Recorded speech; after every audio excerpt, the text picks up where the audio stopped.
कोई नहीं।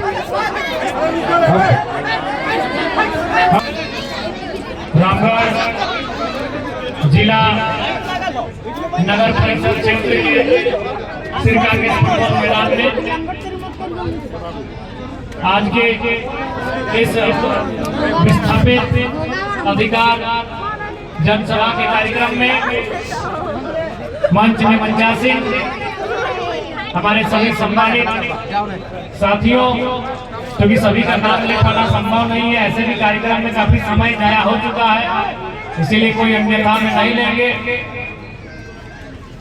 मंच के नीचे विराजमान हमारी माताएं, बहनें, हमारे भाई, हमारे अभिभावक, नौजवान साथियों,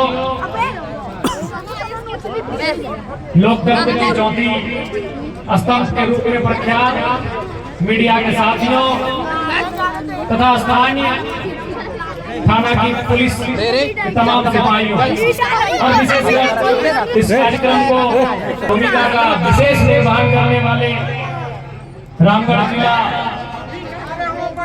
के तमाम साथियों, आप सभी को जोहार। और विशेषकर एक सांस्कृतिक टीम जिनमें सावित्री जी, नरेश दास समेत आए हैं, उनको भी जोहार। तो जैसा कि आप सभी जान रहे हैं कि आज का जो कार्यक्रम रखा गया है, मूल रूप से जिस क्षेत्र में इस कार्यक्रम को रखा गया है यह एक विस्थापितों का क्षेत्र है। आज का कार्यक्रम भी विस्थापितों के अधिकार के संदर्भ में ही रखा गया है। आज झारखंड राज्य विस्थापन की अगर बात करें तो विस्थापन केवल झारखंड राज्य की समस्या नहीं है। विस्थापन का मतलब होता है कि चाहे उद्योग के माध्यम से, खनन के माध्यम से अथवा अन्य योजनाओं परियोजनाओं के माध्यम से जब किसी किसान की जमीन को अधिग्रहण किया जाता है तो उसे विस्थापित होना पड़ता है।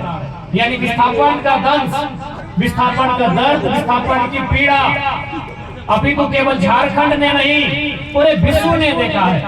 चाहे ऑस्ट्रेलिया हो, फ्रांस हो, जर्मनी हो, ब्रिटेन हो, दुनिया के सभी देशों ने विस्थापन की समस्याओं को देखा है। लेकिन झारखंड के संदर्भ में यह कहा जा सकता है कि जमीन देने के बाद अगर किसी को दुत्कार मिला है, विस्थापित होने के बाद अगर किसी को दुत्कार मिला है, जिसे नियोजन ना मिलकर थाना प्रशासन की लाठियां मिली है, जिसे मुआवजा ना मिलकर कानूनी धाराएं मिली हैं, तो हम कह सकते हैं वो झारखंड राज्य है।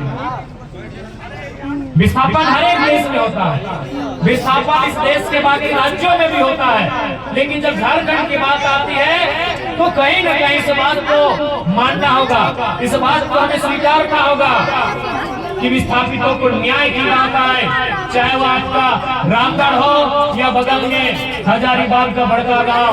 आज ऐसा प्रतीत होता है जैसे मानो कि विस्थापित अपने जमीन देने के बाद, अपने खेत खलिहानों को देने के बाद भी आज अपने हक और संघर्ष की लड़ाई को लड़ रहे हैं। और ताज्जुब की बात यह है कि इतना बड़ा सिस्टम हमारा, लोकतांत्रिक ढांचा, लोकतांत्रिक सिस्टम है हमारा, उसके बाद में अगर विस्थापितों की समस्या का समाधान नहीं हो पा रहा है तो आज पूरे राज्य के विस्थापितों को एक जगह आकर आंदोलन करने की आवश्यकता है। और उसके लिए जेल कैंप हमेशा तैयार रहेगा, अग्रिम पंक्ति में जाके खड़ा रहेगा।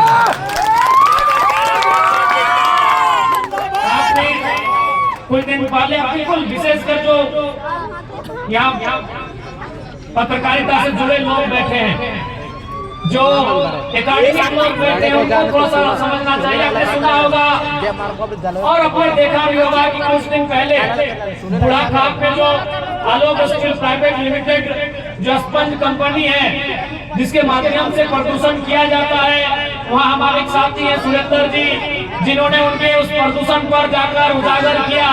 मुख्यमंत्री ने ट्वीट को संज्ञान में लिया, आपने देखा होगा। एक बात है, विशेषकर ये एकेडमिक लोगों के लिए, बुद्धिजीवी खेमा जो है उनके लिए मेरा संदेश होगा कि उस प्रदूषण के मसले को माननीय मुख्यमंत्री ने संज्ञान लिया। उन्होंने ट्वीट किया, उपायुक्त यानी जिला के जो सर्वोच्च पदाधिकारी होते हैं उन्होंने माननीय मुख्यमंत्री जो इस राज्य के मुखिया होते हैं, इस राज्य की विधि व्यवस्था के निर्माण टीम के प्रमुख होते हैं, उस शख्स ने जिला के सर्वोच्च पदाधिकारी यानी रामगढ़ जिला उपायुक्त को ट्वीट किया, क्या वहां कंपनी ने प्रदूषण करना बंद किया?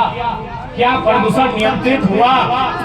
ये मैं जनता को नहीं कहूँगा, जनता तो भोली भाली है। चलिए, इनको लगता है कि जो नेता कह रहे हैं, मीडिया बंदो ये सवाल आपसे, क्योंकि हम हमेशा कहेंगे कि प्रेस और पॉलिटिक्स दोनों अलग, ठीक है, दोनों का मकसद एक होना चाहिए, देश की भलाई, आम जनता की भलाई, लेकिन हमारी धाराएं अलग होनी चाहिए। आपका काम होना चाहिए, अगर हम गलत करेंगे तो उसको एकदम ईमानदारी पूर्वक उजागर